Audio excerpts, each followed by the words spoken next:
What up, YouTube? I'm back with another video. Almost didn't do this video today because I'm not feeling the greatest, but you know what? Here I am. So, yeah, clickbaity title.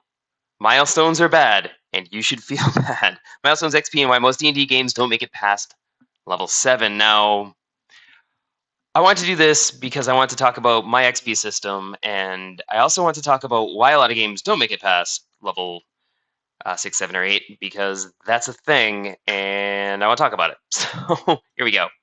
This is information from D&D Beyond. So you can see not a lot of, well, 0, 0 level characters because that's not a thing. 11% at first level, 9%, 15. So you see a lot of people are playing at the 3rd to 5th range, decent chunk at the 1st through 7th, a little 8, 9, and 10, and then it just kind of dies off and then pops up at 20. I think a lot of people play high level epic campaigns as like a one shot just to do it because you never get there normally. So I think that's what that little blip at 2% over at level 20 is. So yeah, but why is this?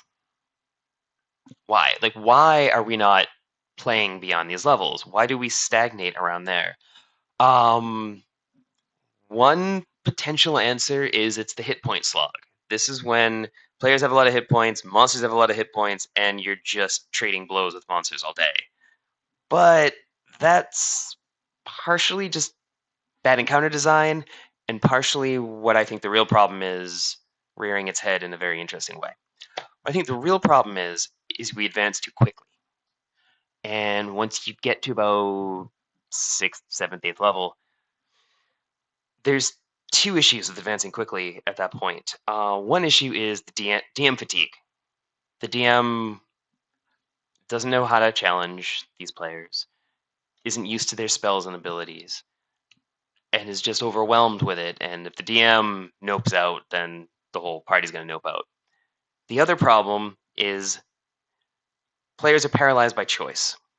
The higher level players get, the more options they have. If you don't know all of your options inside and out, you're going to spend a lot of time at the table trying to figure this out. Now, I've seen a lot of advice out there being like, players, learn your character. Players, learn your character. Learn your spells. Know what you're going to do. But the simple answer is you don't. And you're not, and your players aren't going to. Like, getting your player to show up every time and not cancel game is hard enough. Getting your player to actually do homework for D&D is just not going to happen.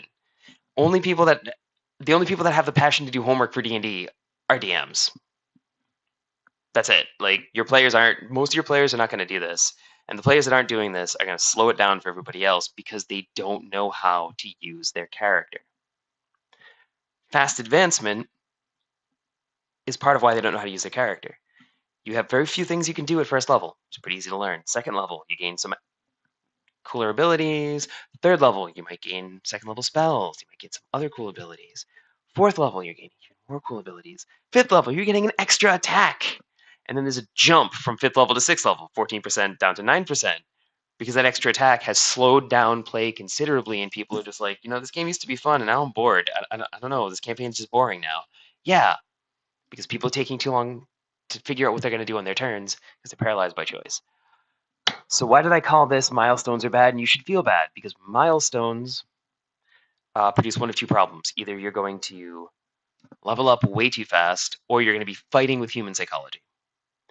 And you really don't have much middle ground in between. What do I mean by fighting human psychology? Humans want rewards. We want to know that our actions have meaning. With milestones, there's only 20 rewards you can give us. Eventually, players are going to be like, look, we've been doing everything. We've done like 8 adventures, and we haven't leveled. What's going on? You're going to be pressured to level up your players faster if you're using milestones because you don't have anything else to give them. Gold is kind of meaningless in 5th ed. I know there's plenty of videos out there on what you can do with gold. I know I'm running Waterdeep Dragon Heist, and that has a pretty cool thing you can spend your gold on, but like it's a little contrived comparative to just, a reward that the player can instantly use, which is XP. It's what they want. It's what they can use. In previous editions of the game, gold was XP, which encouraged certain types of behaviors and certain player behaviors. And that was great, and that's great for OSR. Not really great for bad because that's really going to limit your economy. You're going to have to really think about your economy at that point because 300 gold is I'm level 2. Yeah. So milestones means you're either going to advance too fast or you're going to be fighting human psychology the entire way. I was playing a game, we were using milestones, and there was a certain point where I'm like, we haven't leveled up like in a while. What's going on? I was thinking that, and I should know better, right? Like I'm releasing this video because I should know better. That's why milestones are bad, and you should feel bad. You shouldn't actually feel bad. I mean, milestone seems like a perfectly good option, and honestly, the XP system in the Dungeon Master's Guide, not great, and I'll explain it. But the actual charts of the player's handbook are actually great. They're good. We should keep them. You'll see when I get to my suggestion. So that's why milestones are kind of a bad idea. Of course, the XP in the Dungeon Master's Guide and when you should hand it out and how much you should hand out is also bad because one, it assumes something like 13 encounters, then you level. So it's only 13 encounters, then you level. So when you have very few powers, 13 encounters, it's easy. You level, that's fine. You know what you know what you're doing at second level, right? Like you know how your first level abilities work. You're ready for second level.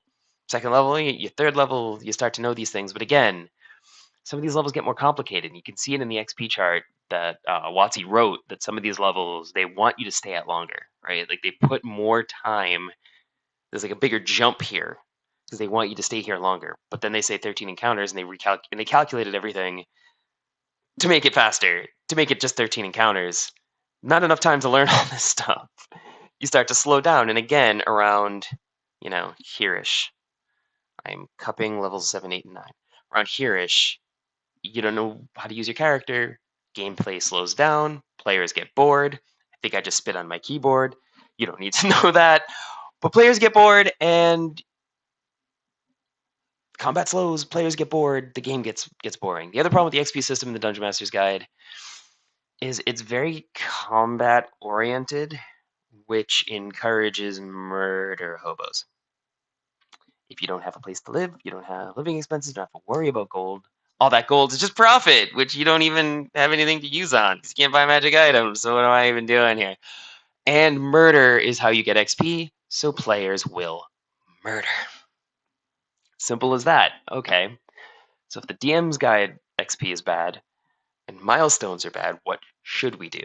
Well, if you look at, I think in the doobly-doo, I have a link to a 2-year-old Professor DM video similarly on the subject, and he says, pumping the brakes, slowing down, it's easier to speed up than pump the brakes. I mean, it's generally true. You can speed up, but you can only pump the brakes so much before you slammed into the car in front of you and ruined your campaign because your players got bored because they don't know how to use their characters. So DM fatigue, player inactivity due to the paralysis of choice paralysis. There we go. I can speak words today. That's why I'm on YouTube. I don't edit. I just kind of go and then release it. I don't edit. I don't have time to edit. It's fun. All right. So choice paralysis. Yeah. All right. So what are the possible solutions to this? That's a very that green is terrible. It's the green so you can't see what's on the screen, but it's terrible. Glad I'm not focusing on that. I get a little bit of green here. All right. So here's what I propose as an experience point system to mitigate the slowing down of advancement, but not too slow, and to prevent Murder-Hoboism from just giving out XP only for combat. Now, it looks a lot like the combat XP, but it's different. We'll get to that.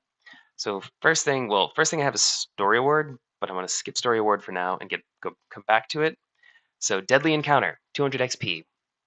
Actually, these numbers look familiar. 200 XP for a deadly encounter, 150 for a hard encounter, 100 for a medium encounter, 50 for an easy encounter. Where have I seen this before? Oh, yeah, that's the XP budget for a level 2 character. So I base this off a level 2 character because I want you to get from first to second twice as fast as normal. Like, you're there because a first level character has just no hit points. I mean, what is it? Professor Dungeon Master said it in the video that I've linked below. It's easier to write an adventure for first level characters than for 8th level characters. Yeah, but it's easier to write a good adventure for 3rd level characters than 1st level characters because you can actually pit them against something fun without instantly killing them with one bad roll. So you want to get them up to 2nd or 3rd level as quickly as you can. So I base this off of second level XP, so you get to second level quickly, from second to third, a little quickly because of what I'm going to talk about in a moment, and then it slows down advancement after that for all the subsequent levels where you do need time to just learn your second level spells, learn your third level spells, learn your abilities, learn this, learn that. Sure, if you're playing a rogue, you don't really need that time, but if you're playing a spellcaster, you definitely need it. And the rogue's going to get even more bored because he or she knows how to use their character and then has to wait for the spellcasters, like half hour for this person, half hour for this person, half hour for this person. I get 5 minutes where I'm just as effective because don't have a lot of things to read. Half hour, half hour. It just drags. And you want to prevent the drag by giving the players prevent the drag by giving them more time to learn their stuff. It sounds counterintuitive. It sounds like, is that really? But the drag is only going to be for new because of new abilities, not because they didn't learn their old abilities yet, which is what we're getting at around 5th to 7th level in 5e as written. All right, so deadly encounter, 200 XP. Hard encounter, 150 XP. Medium encounter or deadly fail. Basically, it was a deadly encounter and like half of you died, you failed. 100 XP. You give them half XP for failure because that's what you should do. Like you shouldn't give them full XP for failure. Hard fail, 75. Easy encounter, 50 XP. Medium fail. Trivial encounter, roleplay award, easy fail. Roleplay award. So that's one thing where I'm differentiating here. And a roleplay award could be higher if there's consequences, and your consequences are roughly equivalent to deadly, hard, medium, easy, whatever. Whatever you think the consequences are to the characters. If there's major consequences and they had to do a lot of rolls and a lot of talking their way through things, talking their way out of things, then yeah, definitely up that. But the roleplay award for 25 XP, that's the most trivial roleplay award. And that's 4 very trivial encounters. Like I was running Waterdeep Dragon Heist, and there's a part at the very beginning where you're investigating something and you can talk to this gnome in a shop. You don't have to. Honestly, it almost seems like a time waster, and I think a lot of DMs skip it because it is. And I was just like, oh, I'll give them the option, see if they take it. They decided to talk to the gnome. They chatted with the gnome, made a few social rules, nothing major. They would have gotten this information somewhere else anyway. It was fine. So I was just like, yeah, 25 XP. I wanted to encourage them to roleplay. They then got better information and then came back and harassed the gnome for giving them terrible information. I didn't want to encourage that because it was just kind of a waste of everybody's time. So no XP for that. You just give them little chunks of XP, 25 XP. It's not even so. Once you're beyond a couple of levels, it's not gonna make any dent in your advancement. But it's like I have a 4-year-old. She loves stickers. It's giving a kid a sticker. It's a sticker you can give your players, and that's good. You want to give them stickers. You might even want to consider giving them this for exploration. Like, while you search for secret doors, and there was a secret door, here's some 25 XP. Hey, like you found the treasure the monk hid under his bed 300 years ago when this used to be a monastery and now it's crawling with undead. But you found where the monk hid his treasure that he didn't want to give up. You got 50 gold worth of treasure. Have 25, 50 XP. Just do it. Give them small awards for that. You want to award them for what you want to encourage them to do, because if you only give them XP for combat, that's all they're going to do, because that's what they're getting rewarded for. Story award. 100 times level XP. This is important because you're telling a story. You've got a story, right? Like, you got to go find the MacGuffin. You got to go slay the dragon, rescue the prince, whatever it is you want to do. See, I said prince, not princess. Um, whatever. That sounds like a D&D book. But you have these goals, and you want the goal to be worth something. Now, it sounds like at first level, the goal's not worth as much as the deadly encounter. That's true. But second level, it's worth just as much. Third level, it's worth 100 XP more, etc., etc., etc. It'll get to the point where they're, let's say they're 5th level. It's like, wow, we need to get the Arkenstone from Smog. Isn't Smog like really, really old? Yeah, he's pretty powerful. Yeah. So we can try to kill Smog. He'll probably just eat us. Or we can trick him, steal the Arkenstone. Well, if we kill him, we'll get 200 XP for killing him, and 500 XP for the Arkenstone. Yeah, but if we trick him, we won't die. We could fight him as a, if we have to, but if we don't have to fight him, that's great. We get the 500 XP, and we don't get incinerated. right? The story award becomes the major driving force. Now, what I think you might be wondering, does this slow down advancement and how slow? And I did that calculation. So let's see. So these are two charts. They're really, really small. I apologize for that. Not really. And this is how many sessions it's going to take to level up and at what session you will level up.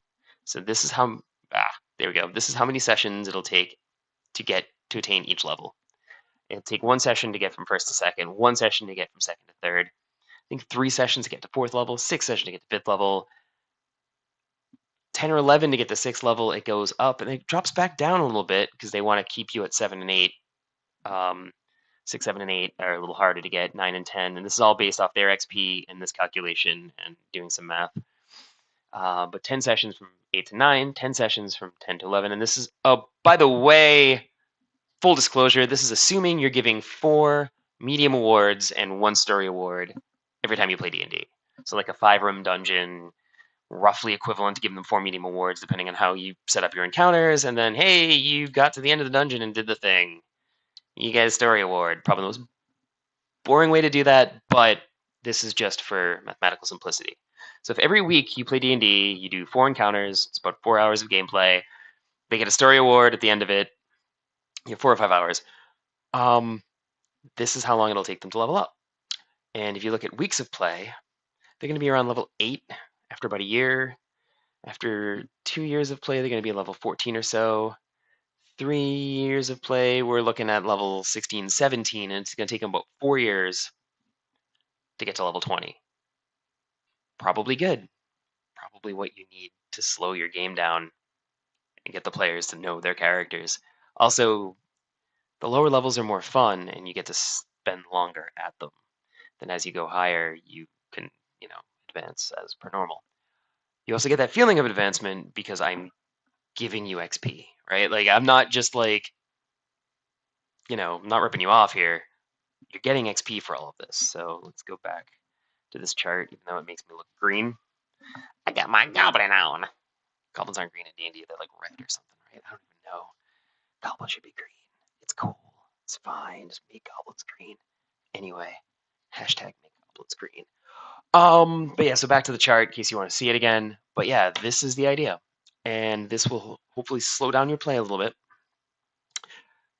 It overcomes the human psychological need to gain awards. You're giving them little stickers for role playing when you want them to, and giving them better stuff for actual combats and actual important role play encounters. You should definitely be using these awards for serious role play encounters. Like if they need to talk their way out of getting killed, I might give them deadly XP, right?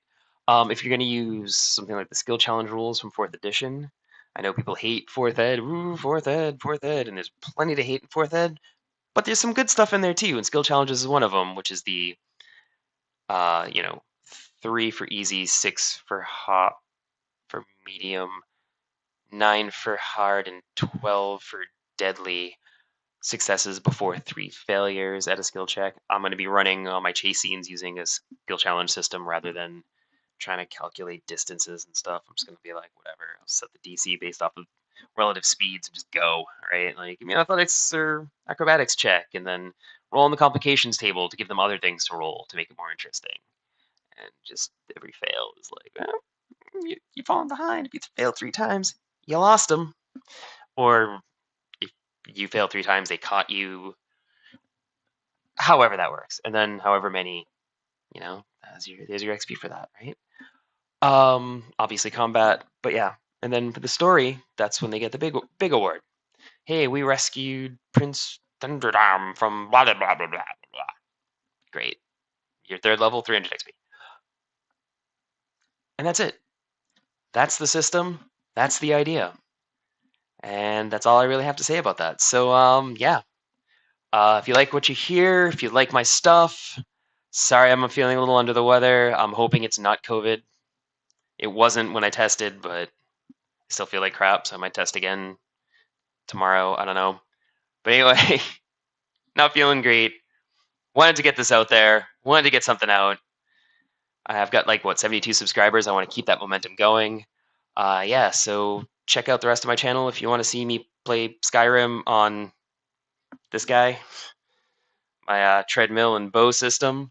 If you want to see it, one guy said this is the funniest thing I've ever seen in my life. You running around on that thing with the bow, and I'm like, yeah. If that entertains you, you think that's funny? Great. I think it's a decent workout. So I get 45 pounds of pressure right now. Anyway, check out the rest of my channel for that. Check out my old D&D videos. I got a really old one on Bounded Hit Points. It's got terrible audio. Please go and make fun of it. I might even do a spotting bad game design of my own thing at some point. Let me know in the comments if there's anything you want me to talk about, or if you want me to check out some of your homebrew or something. Let me know in the comments. I'll probably make a video about it because that's what I'm going to do. But if you want that, down in the comments. Anyway, like, subscribe. The subscription button should be like here. Subscription should be here. The mirror thing is messing me up because it's not a mirror. It's showing me what's actually going to be on the screen. So subscription should be right about here. And yeah, thank you for watching. Have a great one. Peace out, everybody.